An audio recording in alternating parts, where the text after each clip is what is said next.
Bonjour, aujourd'hui, La gloire de mon père de Marcel Pagnol. C'est le premier tome des souvenirs d'enfance de Marcel Pagnol, avec le second qui est donc Le château de ma mère, que vous pouvez retrouver sur la chaîne.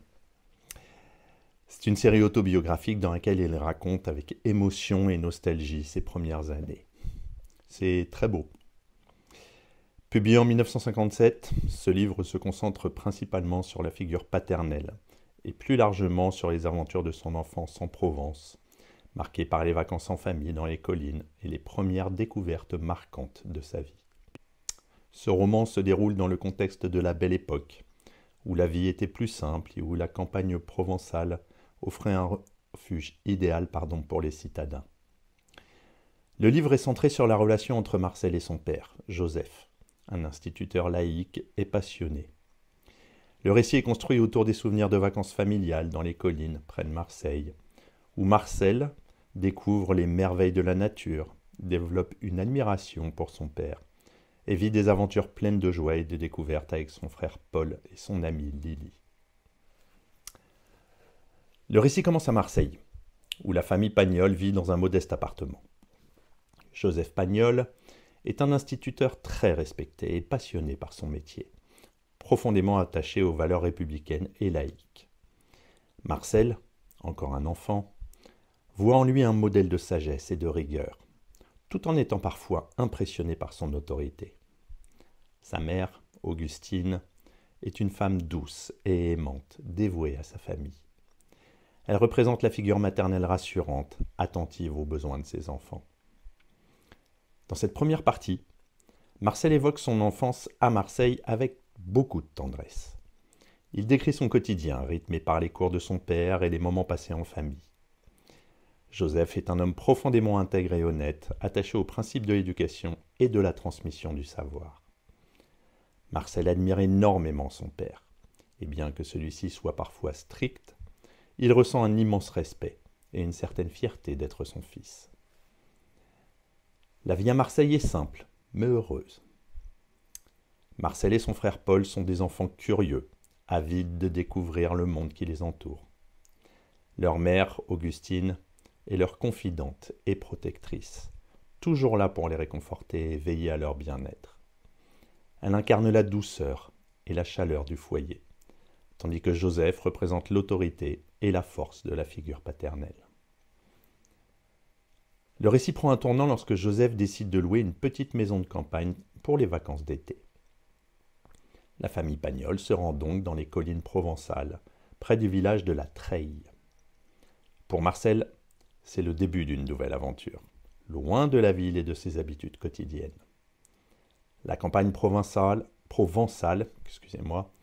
représente un véritable paradis pour le jeune garçon, qui découvre avec émerveillement la beauté des collines, la faune et la flore locale, et la liberté que lui offre cet environnement naturel.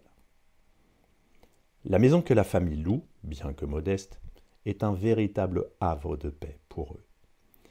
Elle se trouve dans un cadre idyllique, entourée de collines escarpées et de paysages sauvages. Marcel et Paul passent leur journée à explorer les environs, à observer les insectes, à courir dans les champs et à découvrir les mystères de la nature. Ses premières vacances en Provence sont pour Marcel une véritable révélation, un moment de bonheur absolu où il se sent libre et pleinement heureux. Joseph, bien que d'abord réticent à l'idée de passer ses vacances à la campagne, finit par se laisser séduire par la beauté des collines.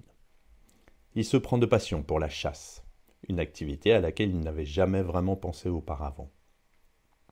Cette passion naissante pour la chasse au bartavel, ce sont des perdrix, donc qui sont très difficiles à attraper, devient un élément central du récit et symbolise l'harmonie entre la nature et l'homme, ainsi que l'importance de la transmission des savoirs d'une génération à l'autre. Un des thèmes principaux du livre est la relation entre Marcel et son père.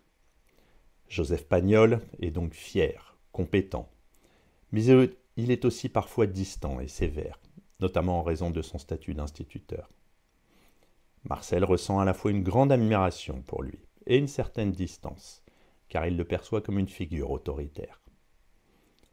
Le point culminant de cette relation est atteint lors d'une chasse au Bartavel, où Joseph parvient à abattre 2 perdrix d'un coup, un exploit que peu de chasseurs peuvent accomplir. Cet épisode marque un tournant dans la perception de Marcel envers son père. Jusqu'alors, il le voyait principalement comme un intellectuel, un homme de livres et de principes.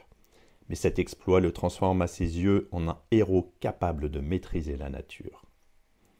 Marcel est rempli de fierté pour son père et ressent une immense admiration pour cet homme qui lui semble désormais invincible.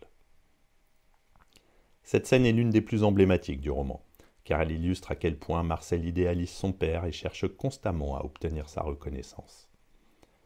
La réussite de Joseph lors de la chasse devient un symbole de la gloire du père aux yeux de Marcel, une victoire qui vient renforcer leur lien et combler le fossé entre eux.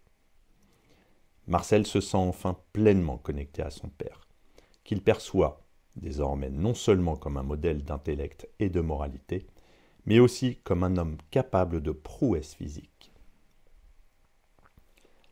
Pendant ses vacances, Marcel fait la rencontre de Lily Desbelons, un garçon du village qui connaît chaque recoin des collines provençales.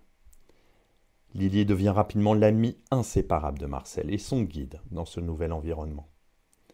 Grâce à lui, Marcel découvre les secrets de la nature, apprend à reconnaître les plantes, les animaux et à se déplacer dans les collines avec agilité. Lily est un enfant du terroir, profondément attaché à la terre et à la nature qui l'entoure. Il est décrit comme un véritable enfant sauvage, capable de se fondre dans le paysage et de comprendre les lois de la nature mieux que quiconque.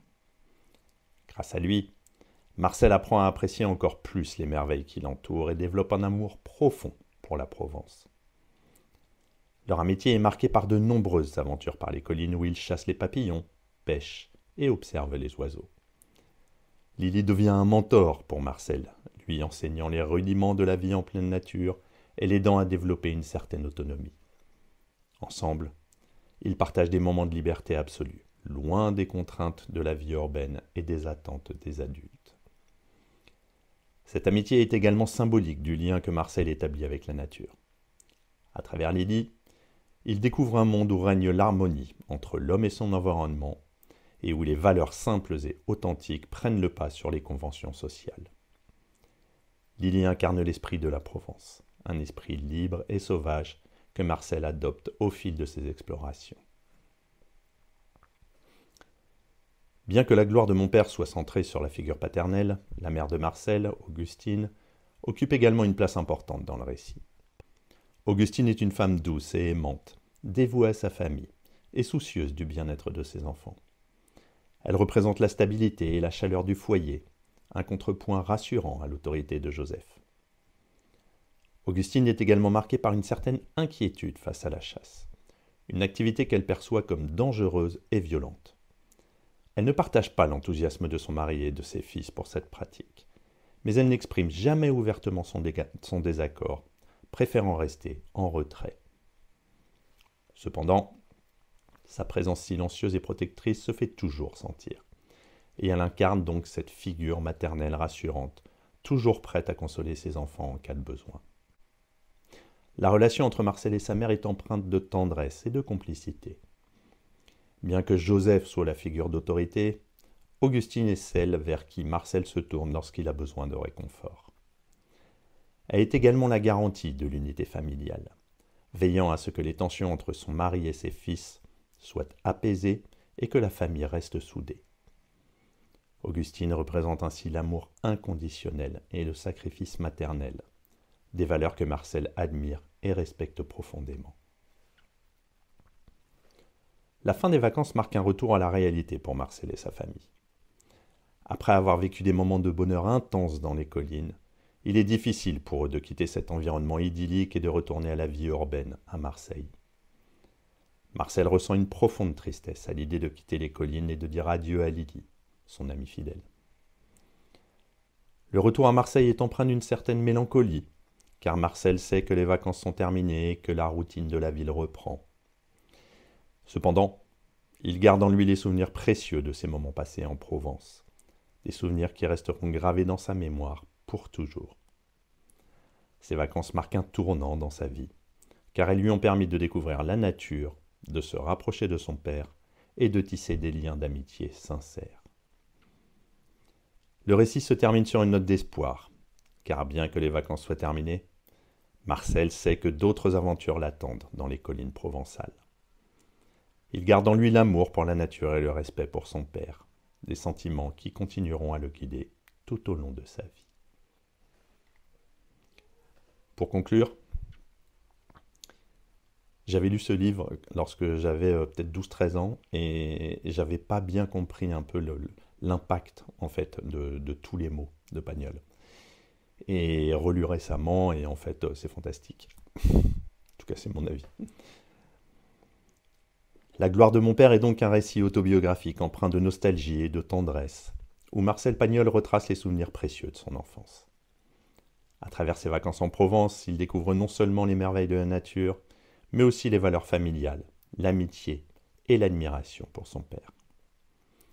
Ce livre est une véritable ode à l'enfance, à la famille et à la beauté de la Provence, des thèmes universels qui continuent de toucher les lecteurs encore aujourd'hui. À bientôt.